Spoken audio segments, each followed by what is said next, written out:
bir odam bir duoni aytdi, bir zikrni aytdi. Malaikalar haligi bandani aytgan zikrini nechta savob deb yozishlikni bilmasdan Robbisi subhanahu va taologa murojaat qilishdi, iltijo qilishdi. Parvardigor, ana bandang shunaqa bir gapni aytdi, shunaqa bir zikr qildi seni, qancha savob yozishni bilmayapmiz uni daftariga. Nima dedi banda? Alloh biladi nima deganini.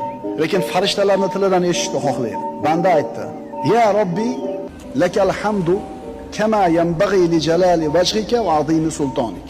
dedi. Nima degani edi? Ey Parvardigor, senga shunday hamd sano bo'lsin.